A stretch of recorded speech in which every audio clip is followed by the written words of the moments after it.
Hello, folks. As many of you that watch my videos and people who come here anew, we have always searched for the purest stream of power and magic. Through our initiations, through our journeys, through our many failures, and now and then some success, many of you have remained at some kind of intellectual type of approach because our pre-Christian traditions or the traditions that were integrated into Christianity were harder to see, harder to grasp, and to connect to. So, the main difference between folkloric craft and a type of highly intellectualized forms of magic. First of all, magic is not intellectual. Witchcraft is not intellectual. It is an ancient form of priesthood that is not that is being termed pagan and termed witchcraft by more modern folks. But the priests of the ancient Egypt definitely worked magic, and working magic is part of priesthood work, actually. Um, so, the main difference between one and the other, between folkloric craft and highly intellectualized magic with tables, with correspondences, with dozens and dozens upon dozens of names. Have you ever met those entities? Have those entities speak with you? Are there some impersonal construct of someone's mind back then? Folkloric craft gets you into real experiences, gets you into real meetings. The folkloric craft is definitely not one and the same everywhere, but at least in the European area, many of the spells resemble each other, many of the practices resemble each other, and the motives resemble each other quite much. Even the names of Christian saints are blurred and identified with more older deities. They have merged to help enhance and support their grand spiritual children. So, the folkloric craft is definitely a visceral craft. It's something you need to see, something you need to touch. You need to perform it. You actually need to have clairvoyance. You actually need to have the sight and to cultivate it, either by birth or by the craft or by some arts. Intellectualized forms of magic make you think you perform something. Yes, there is energy at work, but it's dead. It's not connected truly with your ancestors. It's not connected truly with the earth you stand upon. You may perform some highly complex rituals of Enochian magic from the Golden Dawn, but are you truly connected there? Is there a background? Is there an agenda tied in your blood there? No, it is not. Uh, in search for power, we forget that our own background and folkloric traditions is where the power is for real. And are all the practices compatible with all the practices? No.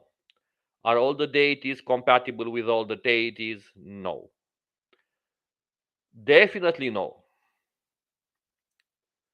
Still, many of the deities can be compatible or are even the same. It's very hard to really nail the correspondence, but because you really need clairvoyance here, you really need the sight. I mean, to make intellectual talks on internet, who God is actually what God from another folk tradition, is useless. Have you seen it? Have you talked with the God that you speak about? Have you experienced the God that you talked about more than in your imagination, more than some energy in your room? This is the idea. How powerful and how deep is your experience with your own folkloric tradition makes the difference between a real practitioner of the craft and just some guy who maybe is highly skilled in performing complex rituals, analyzations, correspondences. You know what I mean? Where is the feeling? Where is the feeling? Have you, when is the last time you have gone in nature, stayed by a river, you have spoken directly with the spirit of the river, of the stones, of the trees, of the winds? And how often do you perform stuff just indoors? And how often do you really connect with nature? I mean, our ancestors were not people of intellect, of highly structure, of a very high complex structure. No way. I have way back, even the runes. I on this channel I talked about runes a lot. Even the way in which we connect with the runes must be done in the same folkish manner, connected with the spirit of the folk, to the wood spirit, how many say, and learn from the wood spirit the runes. Learn from the wood spirit the runes of your own ancestral background, of your own blood. Books help, and there are very few books that really can help in connecting with the tradition. Um, the best book that cannot be ever written is the book of Munin, memory in your own blood. The book from which all our ancestors pulled their workings was not a physical book. So folkloric craft is based on direct experience of people who maybe did not even know how to write properly. Their connection with the craft was visceral, it was felt, not thought. It was not an intellectual process, it was a direct talk with the forces of nature on all levels. And the first connection we must do, and the first practice we must ever attain, is a true communion and connection with our ancestors. This is very important, and this must be done in depth and has many, many parts to it and has many, many layers to it. If in your magical practice of daily nature you are not connecting with your ancestors, you are missing the fundament of the practice. So, the fundament of the practice is cultivating ancestral power, ancestral energy, and ancestral power. This is where it should start, and this should be a practice that must last for your entire life. Because after what you die, if you belong to any tradition of this kind of nature, then definitely you're gonna become one of them. So you are preparing yourself actually from this lifetime to become one of the this year. You are gonna be the this year at one time, at one point. And the great European folkloric witchcraft talks about the great dead, the ones who were holders of the tradition, holders of the initiation. But until you arrive to the doors of the great dead, you must visit your own dead, which is very important, which are really not dead.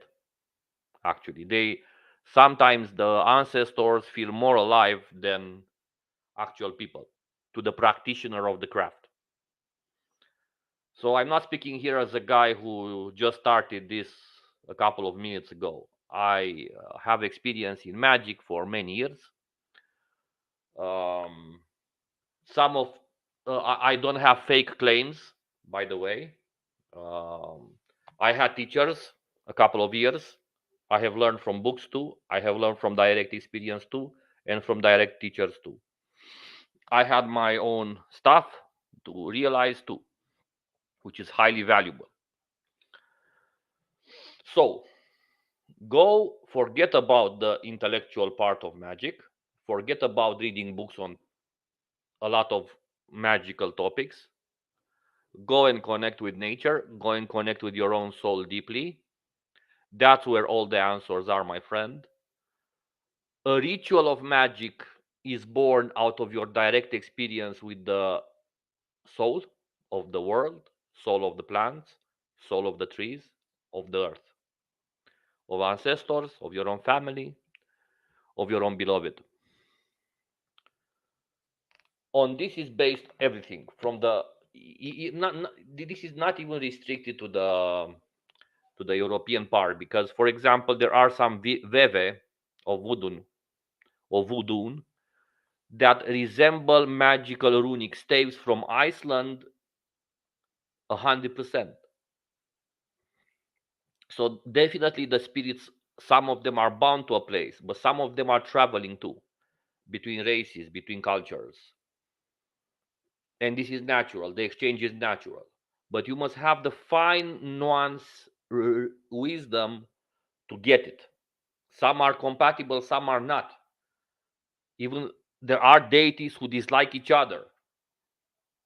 There are deities who like each other. There are ancestors who dislike each other. you know? So that's why all of this must not be learned intellectually, but you must feel it, you know? And the teacher must awaken in you the proper visceral sense of what you are doing there. So the folkloric craft is visceral, and this is the path, actually. Anyhow, I will be doing more videos soon. I will probably have some guests also soon from different types of magical practices. Really interested to share experiences and to learn from them. I bring them here to for you guys to learn from them too. Um, we are all learners here, and no matter how great is a teacher, he must always consider himself a student. Okay. So, in my humble opinion, I think we covered a bit the subject here. If you guys have more questions, go for it in the section. Share, like, and subscribe. Let's promote a bit the channel. It will be an eye opener for many in the future. Enjoy your day, guys. Bye.